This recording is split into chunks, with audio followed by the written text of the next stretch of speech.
Good morning बच्चों। आज हम पढ़ेंगे सामाजिक विषमता एवं बहिष्कार के स्वरूप।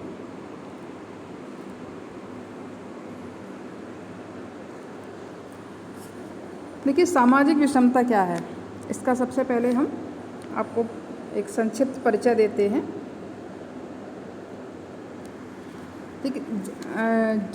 देखिए, जब सामाजिक व्यवस्था की चर्चा की जाती है तो भारतीय समाज में परिवार, जाति, जनजाति, बाजार, अनेक सामाजिक संस्थाएं जिनका व्यवस्थित अध्ययन किया जाता है।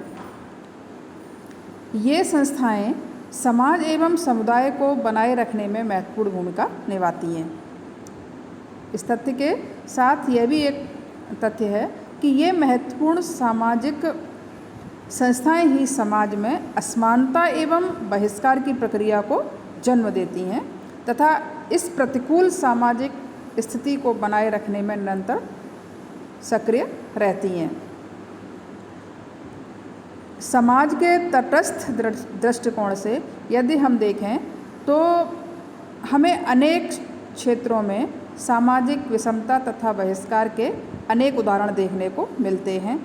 आप अपने आसपास की गलियों में देख लीजिए, धार्मिक स्थलों में देख लीजिए, रेलवे स्टेशन पर देख लीजिए, कितने दिनहीन लोग, भिखारी तमाम तरह के घूमते रहते हैं जो हमें आके डिस्टर्ब करते हैं। धार्मिक स्थलों पे आप जाते हैं, वहाँ पर भी तमाम भिखारी और दयनीय स्थिति वाले लोग वहाँ पर दिखाई देते हैं। गलियों में कितने लोग भीख मांगने के लिए आते रहते हैं, कोई चंदे के नाम पर, कोई कैसे ही आ रहा है। आप इसके अतिरिक्त निर्माण स्थलों, ढाबों, चाय की दुकानों पर मैले कुचैले लोग, कम वस्त्रों में बच्चियों द्वारा काम करवाना, नगरीय स्कूलों में स्कूल जाने वाले छोटे बच्चों के स्कूल में बैग को उठाकर कुछ अधिक आयु के लड़के या लड़कियों का चलना, मतलब बच्चे बैग नहीं उठा सकते थे, उनके परिवार के जो लोग रहते हैं वो उनके बैग को उठाकर चलते हैं। ये सब कैसे उदाहरण हैं? बहिष्कार, विषमता के उदाहरण हैं। समाज में विषमता तथा बहिष्कार की दशा की गवाही देते हैं ये सभी उदाहरण। इसके अतिरिक्त अनेक बच्चों का शिक्षा से वंचित रह जाना, स्कूल में प्रवेश लेने वाले कुछ बच्चों को उनकी जाति या उनकी दीन आर्थिक स्थिति के कारण तिरस्कृत करना, ये सब आपकी कह सकें तिरस्कार के उदाहरण हैं। ये सब सामाजिक विषमताएं हैं। देखिए, हमारे समाज में विषमता तथा बहिष्कार की घटनाएं इतनी ज़्यादा हो गई हैं अब कि जो निरंतर होती रहती हैं। आप सामाजिक जो विषमता है, कोई बहुत पैसे वाला है, कोई बहुत गरीब है, किसी के पास बहुत सारे साधन है, किसी के पास साधनों का अभाव है, तो ये सामाजिक विषमता है। अब इतनी ज़्यादा ये हो गई हैं कि इन्हें अब सामान्य रूप से स्वाभाविक माने जाना लगा है। अब इनको किसी तरह का भेदभाव न करके अब तो कि अपनी इनकी भाग्य पर छोड़ दिया जाता है, इनको एक साधारण स्थिति से देखा जाता है। देखिए, अब हमारा है सामाजिक विषमता एवं बहिष्कार सामाजिक कैसे है।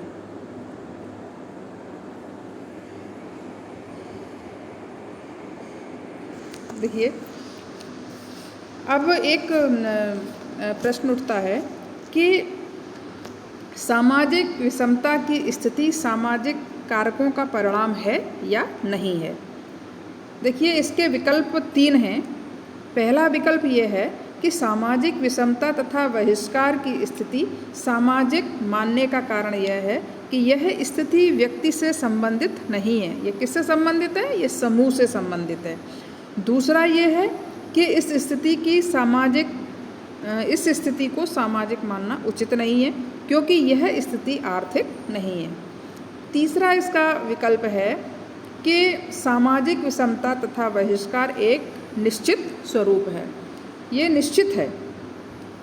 तो इस प्रकार कहा जा सकता है कि सामाजिक विषमता तथा बहिष्कार की प्रकृति सामाजिक है और इस स्थिति के लिए समाज एवं सामाजिक कारण जिम्मेदार होते हैं। अब देखिए, सामाजिक विषमता क्या है।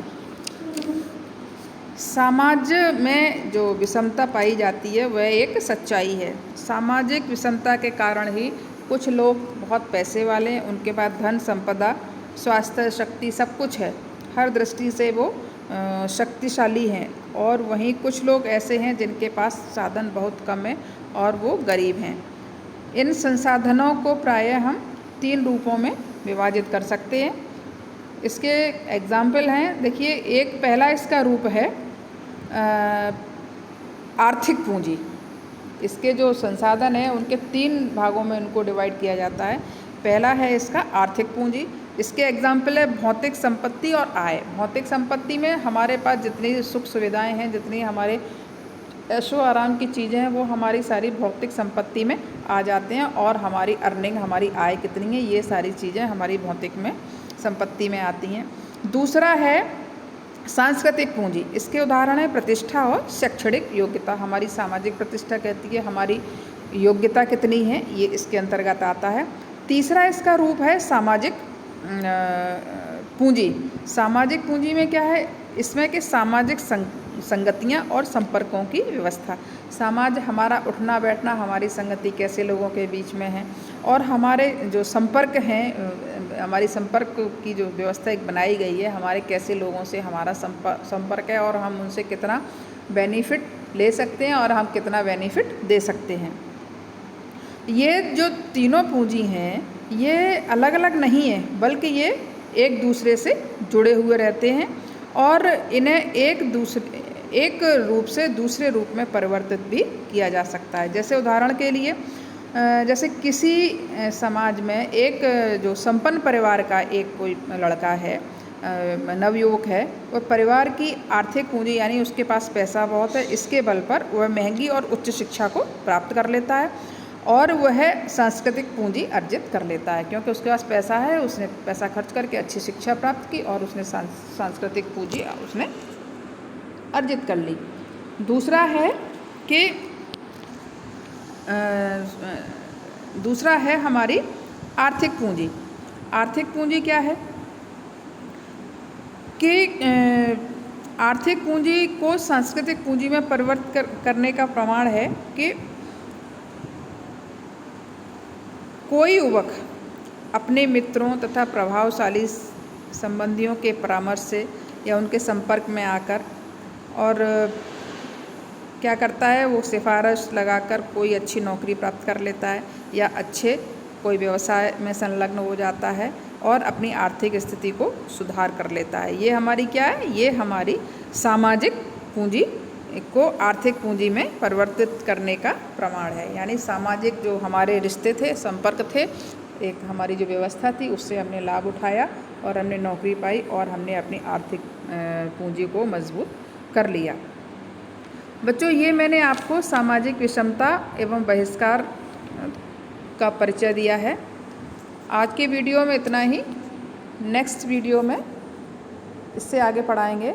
और बच्चों, आप लोग वीडियो बिल्कुल भी नहीं देखते हो, आप वीडियो देखिए और क्वेश्चन आंसर मैं भेज रही हूँ, उसके बाद उनको पढ़िए तो आपको सारे क्लियर हो जाएंगे, आपको लर्न हो जाएंगे।